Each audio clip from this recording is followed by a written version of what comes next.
আছেন বাবা মায় রাখতো না? অভিশাপ আসমান কাঁপে, আপনাদের কাঁপে না? তার কাঁপে না? অভিশাপের ভয় হয় না? বুকগুলা ঝাঁঝরা হয়ে গেছে আমার সন্তানদের। রাবার বুলেট বলবেন, কি বলবেন? এগুলো অস্ত্রের মুখে দাঁড়িয়ে আছে, আমাদের পয়সায় কেনা বুলেটে আমাদের সন্তানদের আপনারা বুলেট ছুটছেন। আর কত আর কত? পুলিশ ভাইদেরকে বলি, ভেতরে তো আপনিও মানুষ, পুলিশ ভাই বলি না, ক্ষমা করবেন, মুখ থেকে বার হয়ে গেছে। তাদের ঘরেও সন্তান আছে, তাদের খোলসের ভিতরেও মানুষ। যারা এখনো ঘরে আছেন তারাও জানেন আর কতদিন ভয়েই থাকে। একটা মারবেন 10টা আসবো, 10টা মারবেন লক্ষ আসবো। সারা দেশের মানুষ, মা বাপ সব একসাথে দাঁড়াবো। ওদের সন্তানকে মানুষ করেছিল, আমাদের কাছে শিক্ষকদের কাছে পাঠিয়েছিল, কি জবাব দিব?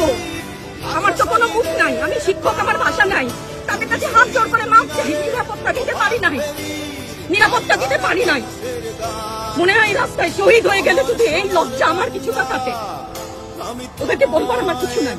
আমি হিজাব করি বলেন আমি হচ্ছে গিয়ে জঙ্গি, আরো বলেন না যারাই প্রতিবাদ করছে জঙ্গি। হ্যাঁ, 71-এর সময় জঙ্গি এক যদি চেহারা অমন হয়, 24-এর জঙ্গির চেহারা এরকম হবে। তাহলে দল করলেই কেন?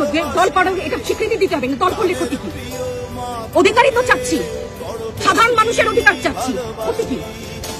কেন বারবার আমাদেরকে এই কথাটা শুনতে হয়? এই বিভাজনের সুযোগ তো তারা বারবার নিয়েছে, আবার কেন? পিছু হটবা না, ভয় পাবা না। তোমাদের শিক্ষক আমরা লজ্জা পাই, তোমাদের থেকে শিখেছি। তোমরা যেমন আছো আমরাও আছি। যতদিন না 9 দফা ওদের মান না হয় ততদিন মাঠ থেকে সরবো না। কেউ নিরাপদ না তো, আপনি নিরাপদ। সংবাদ কোন কর্মী, আপনি কি আত্মসম্মান বিসর্জন দিয়ে বিভিন্ন নিউজ লেবুর বাম্পার ফলন নিউজ করতে হচ্ছে না? আপনারও লজ্জা লাগছে না? আত্মীয় স্বজনের কাছে মুখ দেখাতে পারছেন না তো? আপনার হয়ে আমি লড়ছি, আমাকে সহায়তা করেন।